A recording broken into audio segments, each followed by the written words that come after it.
This podcast is brought to you by Datamics. There are nearly 100 data providers in your DSP, but only Datamics can enable marketers to target audiences in cookieless environments with scale and accuracy. Discover how to reach inventory that your competitors are missing. Learn more about our game-changing technology at datonics.com/cookieless. That's datonics.com/cookieless.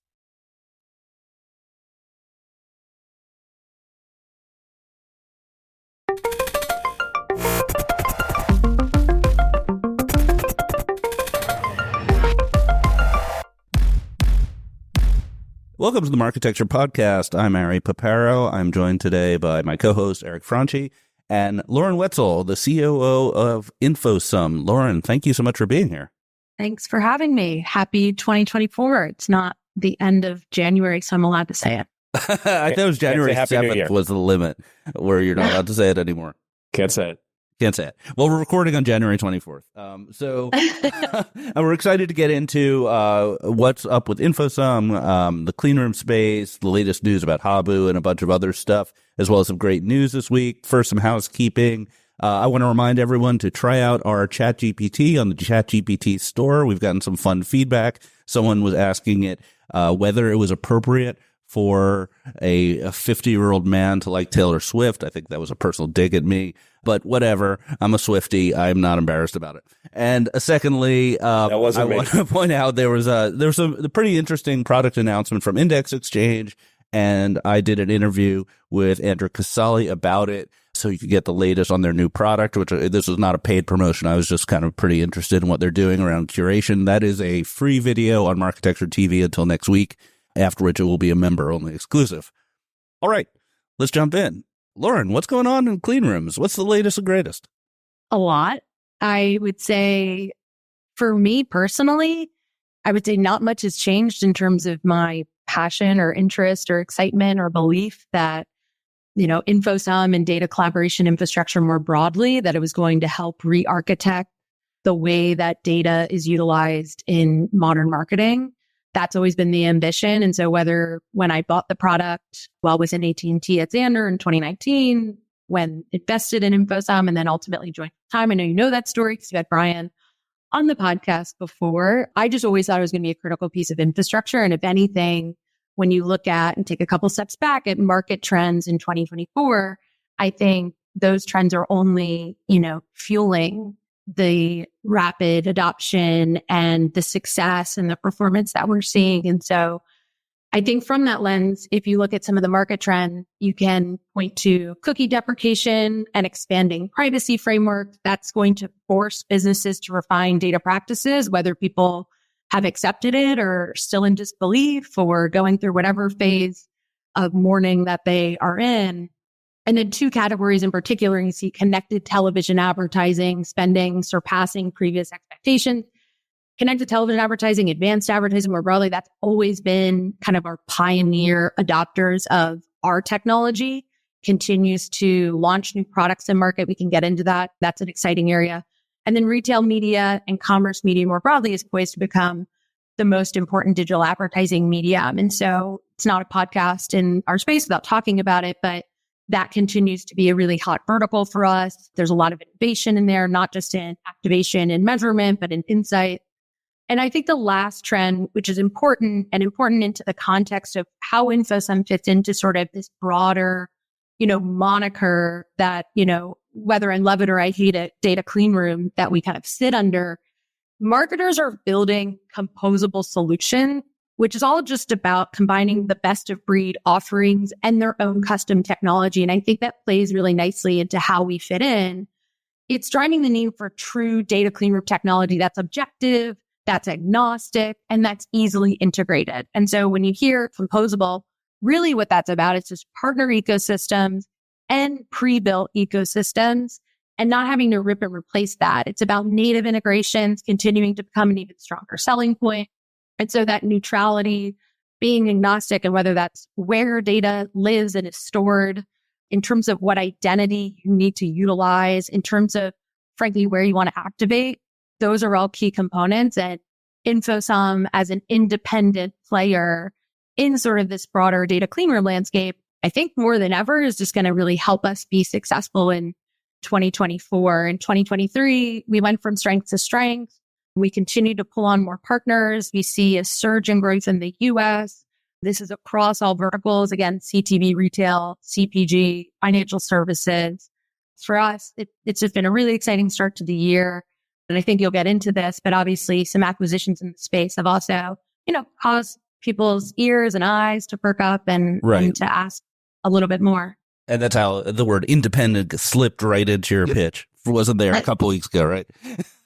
Always there. So, first, a very simple, easy question. So you're not scared of the word clean room, because some vendors in the space try to say, we're not a clean room, we're a data collaboration platform, or something along those lines. But clean room's a clean room, right? No, I'm not afraid of it. Again, the industry has to latch onto something. I think it was a really fast way that they did it, especially if you think of the origin of data clean room, which kind of started within Google and Ads Data Hub. But for me, it's whatever gets the message out there. And the most important thing is on the use cases and the outcome. And so if you have to call it data clean room, that's fine. I think the thing that gets tricky, and we've talked a lot about this with clients and with prospects, is just when the technology, one of these things is not like the other. And so I think you have kind of just 4 different groups of technology that sort of fit into this clean room bucket. And I just think they're very different. They're very different in business model. They're very different in assets. They're very different into how they fit in. Whether you're a legacy CRM and data services provider, whether you are, a cloud infrastructure layer, we are neither of those 2 things. And so I think when people come to us and they sort of assume, we operate a certain way, and then you kind of have to go through that education, I think that's when there becomes friction with the terminology of data clean rooms. But, for me, we can educate on that. And that's one of the challenges of a composable solution, because the vendors don't always fit into very neat buckets. And then it's up to the customer to compose the solution, which might not be as straightforward. I embrace the art of what I call NA, which is not applicable. So if we get an RFP, I empower our teams all the time, like, NA, it's not us. And that's fine. I think it's really important for us to be really true to what we are, to be crystal clear about what we aren't, to partner effectively when we need to. And I think that's worked really well for us. On that, what are the most common, or maybe even your favorite use cases of data clean rooms? That's a great question. I mean, insights is very hot right now. So insights, I think, is the most overlooked use case. So I'll park that for a second and return to it. I think for me, it's seeing the next generation of products in market. So most of our clients don't sort of talk about, I'm just working with InfoSum because they're a data clean room. They talk about their own products. They put their spin on it. They put their brand on it. And the 2 sort of areas that I think we've been really successful is with advanced TV partners. So we work with every major broadcaster in the UK. We work with a lot of broadcasters in the US. But they don't talk about clean rooms. They talk about their products. And so all it is it's reserving certain inventory types and audiences to, be matched against whoever their partner is in. It could be 1, it could be 2 brands for collaboration, and then to push to activation. That's a very straightforward use case. What I like about the evolution of that is that now there's new flavors of it for certain verticals. And so I see, some of the greatest CTV partners of ours are, diving into commerce media and retail media by finding a really great retail partner and sort of pulling in those data and insights. And so we've seen that with both Channel 4 and ITV. It's incredibly performant for CPG. And I think the evolution of that basic product has also just been the different flavors of measurement. And so whether that's incrementality, whether that's reach and frequency, whether that's attribution. Now to take it back to insight, I think everyone assumes I adopt a data clean room, I must have a treasure trove of data, and don't necessarily think of this collaboration infrastructure as I only have a slice of an understanding of my consumer, and I need to then partner to pull everything together. And I think that in terms of insights where, you could be a CPG that really understands your salty snackers, and all you really want to do is understand those salty snackers and whether they like diet beverages or zero beverages, and really be able to tie those together. So I see a lot more, I don't like the phrase data poor, but those who are really starting to build out their first party data utilize the technology to form formidable partnerships and do so quickly and test and learn. And so I think one of the differences in the US market, because it's so fragmented with different flavors of identity and identity vendors and data providers that still persist, we partner really effectively with those identity vendors. And so we give them infrastructure that's modern. We give them a route to very, very quickly connect and find new clients. And for us, if we have two very great partners, so say we have a CTV provider and we have a brand and we have a retailer, and they're all coming together to do a great collaboration, but they all don't have the same key, we kind of pull in identity vendors. And so I think those are some of the insights, and the identity piece are probably the two I don't hear enough about. Right.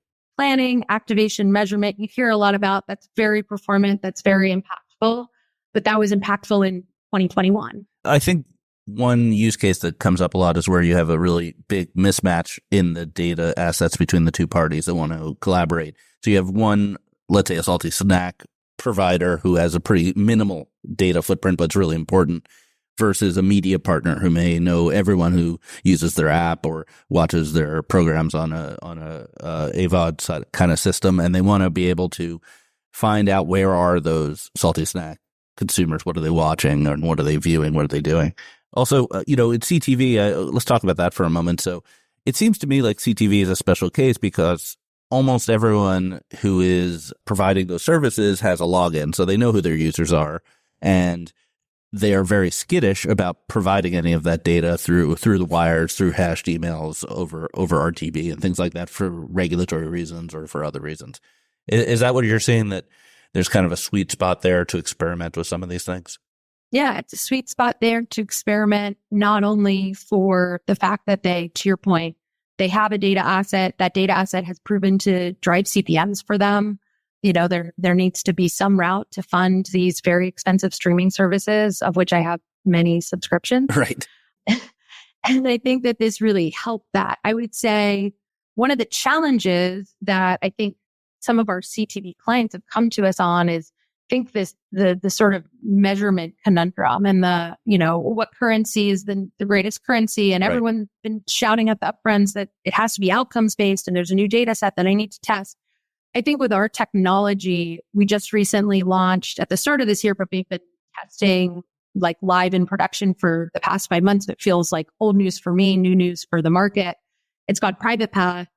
And really, this is the evolution of our technology where and a hugely requested capability, especially from CTV and especially from data providers. And the easiest way to kind of dumb it down for all audiences is it's replacing crosswalks. And so I think as you have this surgence and flurry of new measurement providers, and again, I'm not the sort of selector, the kingmaker of which one reigns supreme, in the year 2023 or the year 2024 or beyond, but the ability for you to have a more protected and in real time use of sort of what crosswalks used to do. Because as you know, crosswalks were often high cost, take a lot of resources, and most importantly, they necessitated that data owners hand over control. Right. And often you're handing over control to a company that has their own data solutions in market, that use it to profile, that run their own data marketplaces. And so aren't clean rooms effectively like a productized version of crosswalks?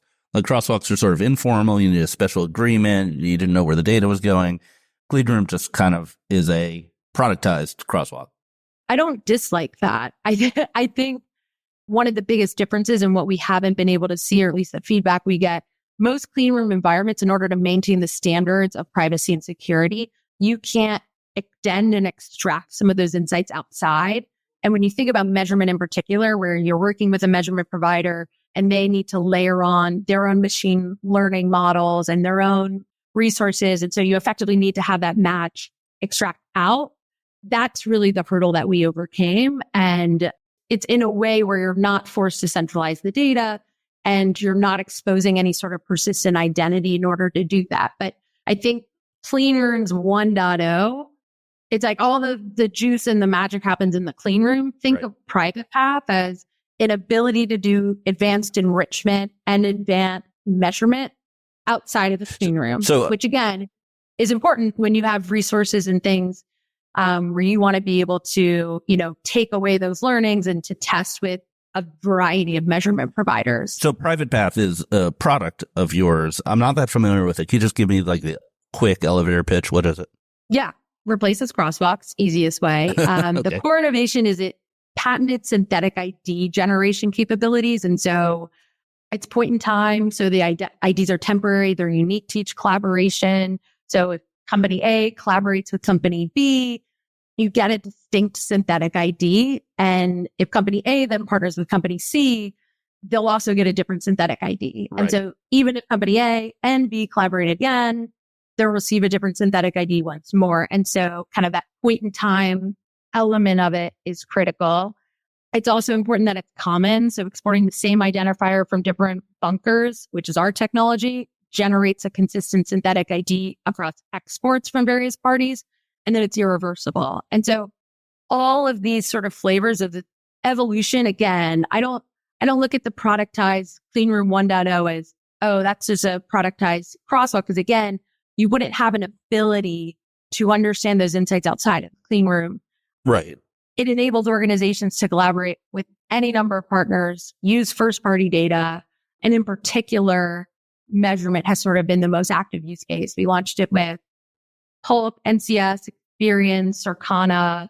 We're working with a lot of other data providers, and then Vizio, Samsung, and others on the CTV side have also been early testers. So I want to ask about just clean rooms as a movement, not necessarily about your company, because there's kind of this feeling, this vibe in the industry that we're in the trough of disillusionment. That like if you went back 2 years, people were, you guys did a huge fundraise. There was clean rooms coming out of the woodwork left and right. Now a couple have been acquired, and there's just this feeling like maybe it's not going to be a multi-billion-dollar category. Maybe it's going to be an add-on to other people's categories. Do you want to refute that or accept it? I think it's what I said at the start, which is in terms of disillusionment, I guess I disagree. I think the proof is in sort of the growth that we've seen. Obviously, there's some public growth around other companies that is out there in terms of the adoption. I do think, and I think Terry Kawaja said this, that, when GDPR came, everyone waited until the 11th hour. I think with cookie deprecation, I ran into someone at CES and they're like, we're doing a 40-day plan to like really cement how we're going to address cookies going away. It's like, and I won't expose that company, but for sort of the business that they're in is fairly horrifying. And so I don't disagree that I think certain markets have sort of clinged on to inertia. And what I mean by that, have sort of just assumed that the old way of collaborating, of sharing data, that new identifiers that really look and feel a lot like cookies are going to be the solve. And as a result, I think it questions or puts into question whether data clean rooms or data collaboration infrastructure is needed. I feel like we have this added advantage because we started in the UK and in Europe where you can kind of a little bit see the future. And that doesn't mean that I'm predicting that there's federal privacy legislation any day soon. What I mean by that is what I'm seeing in the US is just companies, full stop, not wanting to expose or share their data. Right. Let me ask you a question. Do you think, what percentage of the Fortune 500 do you think currently have a clean room provider or will in the next 5 years? In the next 5 years for Fortune 500, so long as there's a data asset, so long as they have some level of marketing, we can get into use cases outside of marketing. But I would say a bulk majority. I think that this is going to be a critical part of the stack. Now, pause. Our mission is to ensure that we're doing better and re-architecting the way that data has been connected fairly carelessly to power more effective marketing. And the way that I look at sort of the future of InfoSum and to your point on sort of fundraise, like we're really lucky. We fundraised, we had the right amount, we have had successful growth. And then maybe more than anything, we've had a very responsible leadership team, and credit to Brian at the helm, where we've just responsibly managed the business, which is all you can do to sort of control your own destiny. But on that mission, if the mission is best accomplished with a partner as a part of something greater, we look at everything through the lens of what's best for our clients, what's best for our employees, what's best for our investors. And then we tie that to the context of the mission. And so I think in that context, to your sort of point, which is disillusionment, which for me is a no. But could this be a part of something? I think that's always sort of open to however we succeed the best. Yeah, and I think so. I wanted to bring up the news from last week. So we had you booked months in advance, so it's just coincidental that there was the biggest news in clean rooms in a year. I thought it was the Ravens, and their run, their streak, the AFC Championship, the Jason Kelsey shirt off situation. Exactly. Hoping to see that next week in Baltimore. All right, so LiveRamp Habu, obviously direct competitor of yours. Exit, you could argue it was a great exit because of the multiple, or it's a disappointing exit because it was so early and they didn't have a lot of revenue. Two sides of the same coin. But really what I want to ask you about is the strategic rationale of an identity provider having a clean room versus an independent. Because that was really LiveRamp's whole pitch about their clean room, was that it's based around the spine they have so that they can match better. So what's your thought on that? Yeah, I mean, important to say, I'm thrilled for the team at Habu. There's really great people there. So it's obviously an exciting time for them. And you read the press releases and everyone seems excited. So I'm happy if they're happy. And to your point on, valuation and, again, however you want to look at it, I do think it's exciting for the market by way of multiple, the value placed on this category of technology. To me, on LiveRamp, it's not surprising to me to see LiveRamp acquiring something. We've seen them do this before. And frankly, over the past 2 years, they've shifted their positioning to, frankly, reposition their tech to now be referenced as data collaboration platform. So acquiring Habu, which back to sort of what we talked about earlier, fits under this banner, this moniker of clean room technology. It makes sense to me. However, their core technology is not and has not been suited to a future grounded in privacy and decentralized data. And I suppose the challenge from a technology standpoint, and maybe what I would bring into question is... Sorry, you say Habu's or LiveRamp's? When you said their technologies? LiveRamp's for infrastructure okay. is not. That's what I thought. Yeah. Okay, I want to clarify. Still nice shot fired. Yeah, shots fired. But I would say from a technology standpoint, Habu is not data clean room infrastructure. It's a data orchestration layer. And so that means that it's meant to connect other infrastructure providers, most notably Snowflake, who frankly was an early investor. And obviously we saw that they recently chose Samuha as its preferred orchestration layer via, call it an acquihire, an acquisition. It's not clear to me, if I'm being honest, how Habu and LiveRamp will integrate. But what's absolutely clear is Habu will likely be a front end to LiveRamp's legacy centralized infrastructure and their managed service offering, which I also think is really important because that's a huge component of their business. So it's not a tie-up consistent, in my opinion, with all those trends we just talked about, the secular trends of customer data decentralization, of re-architecting the way that we had typically, moved and shared data around, the deprecation of persistent identifiers, privacy by default technology.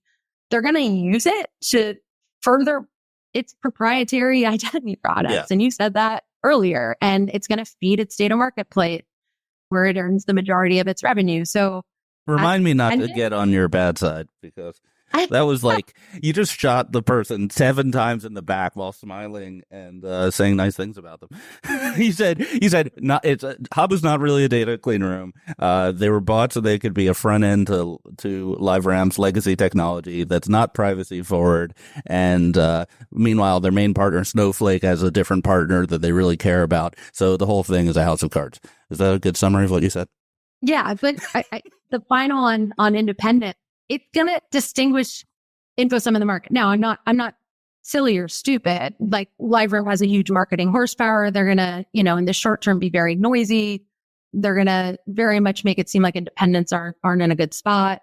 And they'll probably get a short term lift from that energy that went into the deal. Long term, you're either re-architecting or you're not. You're either privacy enhancing technology or you're not. And I think I've just always been really, really confident in that arena. And I'm really confident how we've been managing the business. So I'm really excited for 2024. And again, at the start of this, I'm very happy for the team at Habu, who's built a very great data orchestration layer. And I think from all signs are very happy with the exit, which is awesome. Yeah, that's great. Well, I want to remind everyone that there is a full interview between myself and Brian Lesser that goes into a lot of depth on the InfoSum product. It's about a year old, so there may be some little bits that are not up to date. Also, the Habu interview and the LiveRamp interview remain free on Marketecture TV. We also have Optimal, which everyone forgets about, the nice folks up in Canada. So if you want to learn about clean rooms, you really can't beat the Marketecture TV archives. Okay. With that, let's take a quick break and we'll go through news of the week. All right, news of the week. Eric, you want to tee this one off with Arena Group? I know how much you love Arena Group. Yes, this has now become my thing. So Act 1, the 5 Hour Energy CEO, his company acquires the Arena Group, which has a licensing deal for Sports Illustrated. Act 2, he cleans house with a couple of names that are familiar to listeners of this pod, namely Ross Levinson, Andrew Kraft. There's some controversy over like some AI content commerce, but I don't think that was really the real issue after all. I think there was a ton going on there in terms of the financials and the stability. Act 2.5 was some weirdness of the 5 Hour Energy guy stepping down, some management consultants stepping in to run the company, Jim Heckman and Brock Pierce making a play to buy out the stock to control it because Jim Heckman used to be Sports Illustrated CEO. And then we've got Act 3. Act 3 is not good. So I'm hoping that there's like a happy ending to this thing after all, though, Act 3's typically end. The Arena Group missed a payment to Authentic Brands, which owns Sports Illustrated, and fired all of the Sports Illustrated employees. All the employees. So there's a couple of management consultants running the company. I'm sure that this isn't over. I'm sure there's going to be something that happens, but this is just a disaster, like absolute disaster. And I can't stop. I can't keep covering this because it's too traumatic. Too traumatic. All right. Venerable brand, Sports Illustrated. I think that firing really shocked people. I'm sure the management consultants are trying to figure out how to do 12 swimsuit issues a year that would maximize revenue. But I think what's going to happen with SI is that Authentic Brands is going to retake control and try to license it to somebody else. That's the only way. They're not a media organization. I don't think they're going to, just reboot it and hire a lot of people. There needs to be another firm to license it. And I think the good news is somebody's going to want to have that deal. Yeah. And Andrew Kraft was here 3 weeks ago or whatever to talk about it. He had some good insights there. Also, I think his Instagram got hacked because Andrew just tried to sell me some Bitcoin earlier today, which was not the best. Oh no, that's his new. I couldn't tell if it was real or totally not. Kidding. So, Andrew, I'm not interested in buying Totally your Bitcoin, but otherwise, we're still good buddies. All right. Next on the list. So, Netflix bought some rights to the WWE for $5 billion. So, they're going to be showing the wrestling content starting, I think, in 2025. I think Peter Kafka covered this in Business Insider. Has had a very nice article covering it where he said, this really goes hand in hand with the investment in advertising. Netflix has historically said they won't bid on sports. They're not a sports company, which is kind of a funny joke because the question is this real sports or not? So it really is on the line. But the important point is that you can only do sports if you can monetize it with ads, because otherwise the legacy networks have a huge advantage to buying the sports. So I know, is this a tip of the iceberg? Are sports finally moving 100% to streaming? Lauren, do you want to put your POV on this one? Well, I didn't mention this earlier, but I think sports from a data collaboration standpoint is a huge area. Clean room angle on the WWE. Of course. Males 18 to 49, of course.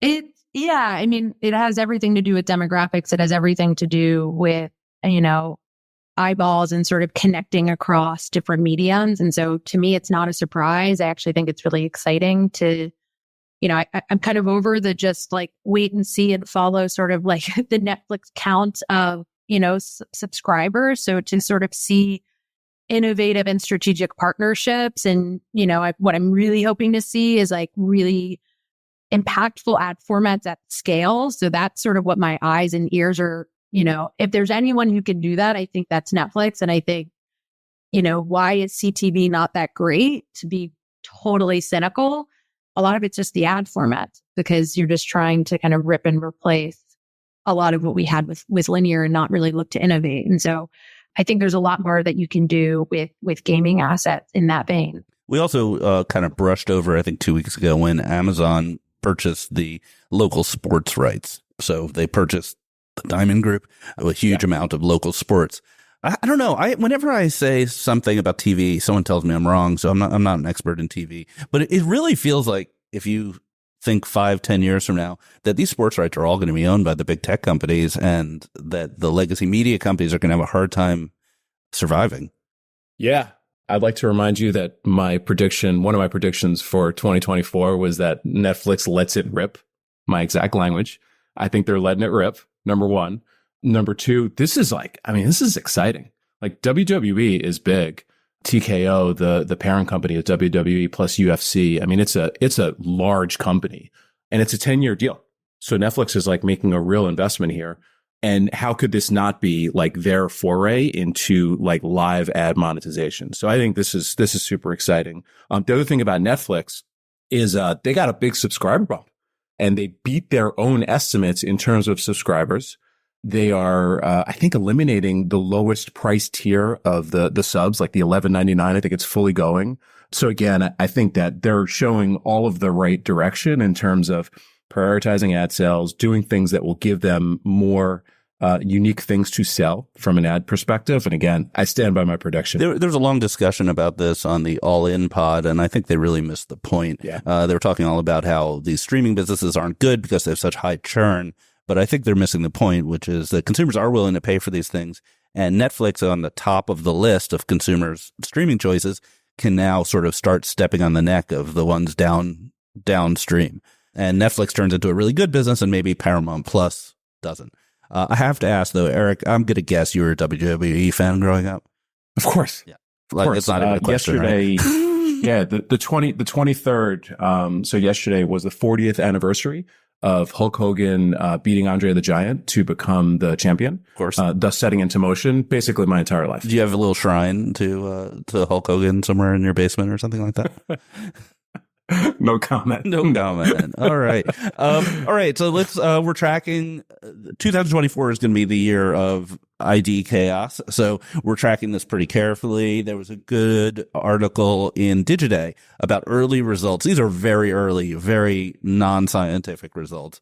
But the article has two studies. The first was a company called tvtropes.org. Very, premium publisher, obviously. They saw a 200% improvement in CPMs when they did a UID2 test versus Safari. And so that probably is not unexpected. When you have those hashed IDs, it's going to be a lot more valuable than anonymous Safari. But I thought the more interesting data point was they said they only have 5% of their user base with emails. So this is a website that probably does a lot of search and social traffic. 95% of the time it's anonymous, but the 5% where they have the emails, huge improvement. And the second data point was Unwind Media, which is a bunch of gaming sites like casual gaming, solitaire stuff. They did a test where they saw a 40 to 50% improvement when deterministic IDs were present versus when only cookies were present. So this was not a Safari test. This was saying, like, if the ID was present, they saw 40 or 50% improvement. I think a lot of folks are waiting on these sort of results. And I really, maybe there's a question for Lauren, I feel like a lot of publishers are just going to try to power through this and just see what happens, as opposed to being very forward thinking and having some sort of grand plan for what to do. What's your thought on that?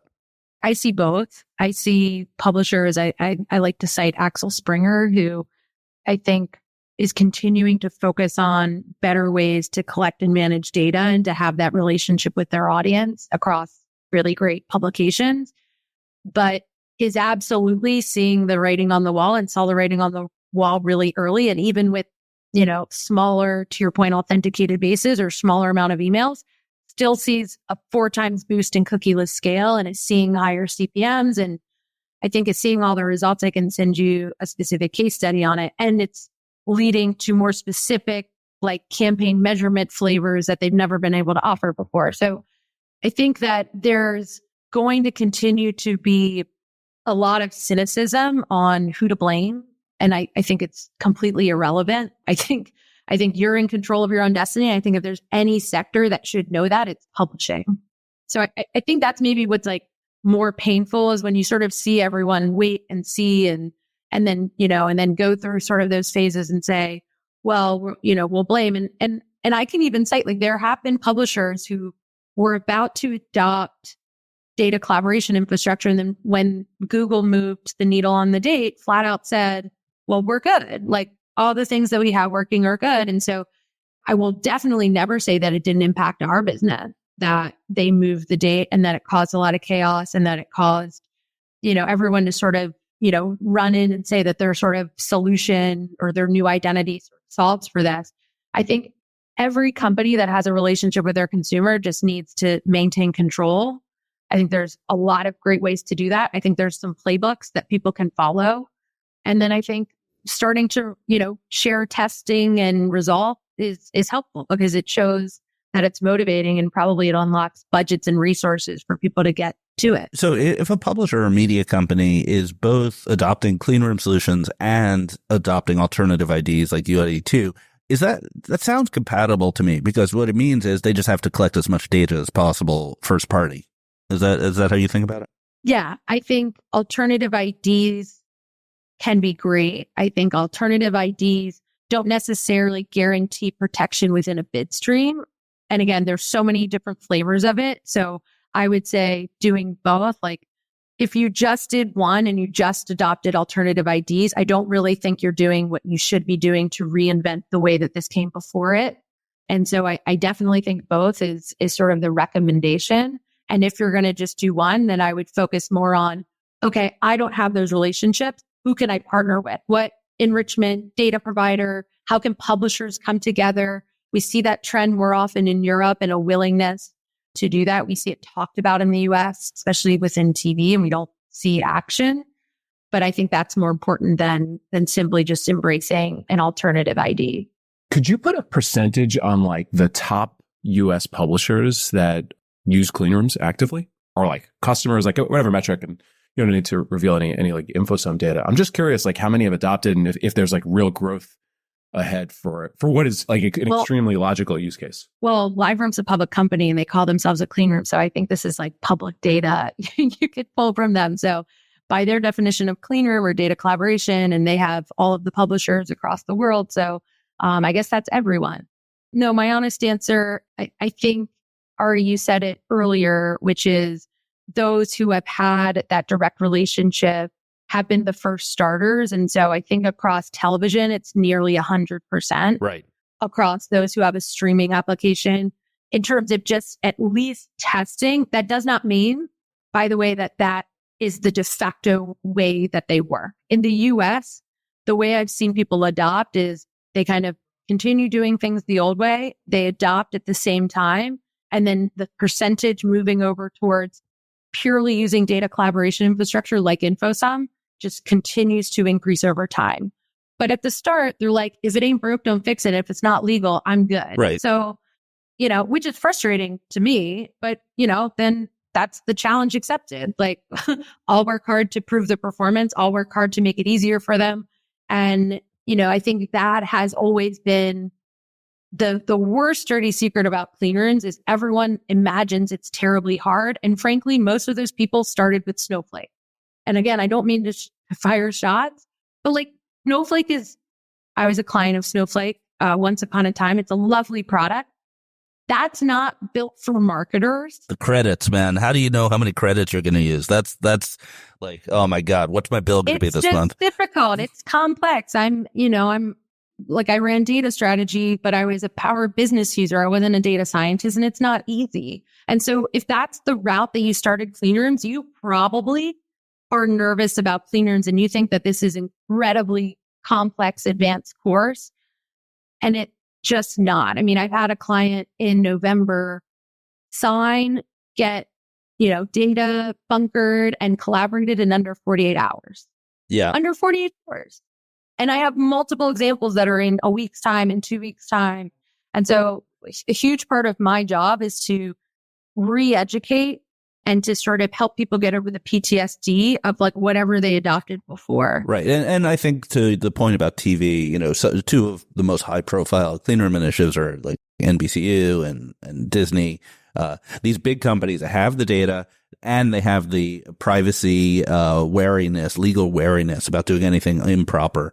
And so they're in a really good position to be adopting. Whereas like a mid-tail solitaire type site maybe is with 5% registered users, maybe not in the market for a complex, a investment, more in the market for quick wins and some revenue hits. I also want to kind of flip the conversation about when we're talking about publishers and IDs, because we talked about the 2 case studies where the IDs really helped, to the flip side, which is people using IDs in ways they shouldn't. So last week we didn't have time. There was this Scott Messer article in Ad Exchanger called The Precipice of or Peril of Publishers and Ad Tech. It's a really complex title. But the point being, it's a really good article. And one of the things he brings up in that article is cheating, which is that publishers, there's a quote, publishers are calling bid enrichment vendors to look up the user and return any associated ID, and the enrichment vendor is likely using a probabilistic match. So when we're talking about deterministic IDs like UID2, what if you're using a probabilistic match to find out the person's email? What if it's not really that user? And then I got some back channel from some industry experts who didn't really want to put their name on this, which was saying that publishers are using IP address to fingerprint the user, and then they have a hash of that IP with any other ID they've seen previously, and suddenly you're sending a bunch of IDs in the bid stream which are not actually that user, they're just estimated to be that user, and the buyer thinks it's deterministic. I know that's a lot of language there, but I just want to kind of bring this up. This is kind of makes sense. I would do this if I was a publisher. You know, I don't have the email, I can guess the email and then shove it through the RTB chain and make more money. There's going to be a problem. I guess this is the main thing I would say. Either one of you want to throw in your hat on this one? No. Okay. So I'll throw in my hat. Okay. Last subject. So I gave this as a promo at the beginning. There's an excellent, if I may say so, interview that I did with Andrew Casale about Index. So Index has a new product that's basically similar to Xander's Curate or Critio's Media Grid, where they solve the problem of how do you sell data with inventory without becoming an ad network. So if you have some very valuable data of some kind, let's say a predicted attention score on a given piece of inventory, in the past, one of the ways you'd go to market would be that you would make publisher deals and then you'd turn into an ad network and you would sell like high engagement inventory. And no one liked that because you have to have additional sellers.json entries, ads.txt entries, you have a billing problem, and who knows if you could trust them. So in Index's new system called Marketplaces, you can now just append that data to someone else's inventory, and the publisher is still the seller. The publisher and the advertiser still have the same relationships, but there's a deal ID that is kind of guaranteed by this third party. So I really like this. I think curation is really important, and Xander deserves a lot of credit because they were the innovator here. But it's great to see Index kind of jumping on the bandwagon. Lauren, were you involved in all that while you were a Xanderite? Yeah, Curate, I think it was maybe before it was like polished and branded, but had been going on while we were still at Xander. And I think it was also like an extent, there was community, which sort of started off, then Curate, which was sort of more, I think, of the feedback that came in across brands and publishers. And I think it's been incredibly performant. So yeah. I agree with you, though. Kudos to Index Exchange and kudos to people, seeing what's working out in market and finding a way to embrace and adopt it and hopefully standardize it, make it that much easier for both publishers and buyers. Is this still an emergent category, or, is this like taking down, significant, let's say significant as double-digit percentages of programmatic? I think it's pretty emergent given that Xander doesn't have a lot of market share as an SSP, and they've been the leader. So if you take a percentage of Xander, it's going to be pretty small. Got it. Okay, so Lauren, if you've listened to this podcast, I'm obsessed with naming things. So when it was AppNexus, the people who worked there were called AppNexians. What did the Xanderites call themselves? That's very funny. They didn't call themselves anything. So, okay. Which is sad, and unfortunately, maybe why Microsoft Advertising is Microsoft Advertising and not Xander. No, it was never. I think there was always talks about like, well, we have to be something. That's the only way people will identify. And I do remember a little bit of debate. Xanderarian was like one. That's tough. Which you can't even say, which is why that didn't land. At InfoSum, it's easy. We're InfoSummers. And so just rolls off. We also do InfoSummer Friday and we do InfoSummits. And so InfoSummits, that's easy. That's like marketing 101 right there. That's good. Yeah. Right. I like it. All right. So I think that does it for this episode. Lauren, Wetzel, thank you so much for being here. This was a great conversation. Thank you. Yeah. I appreciate it. Go Ravens. Go Ravens. And Eric, always a pleasure. You got it. Thank you for subscribing to Marketecture. New interviews are added every week at marketecture.tv and your favorite podcasting app.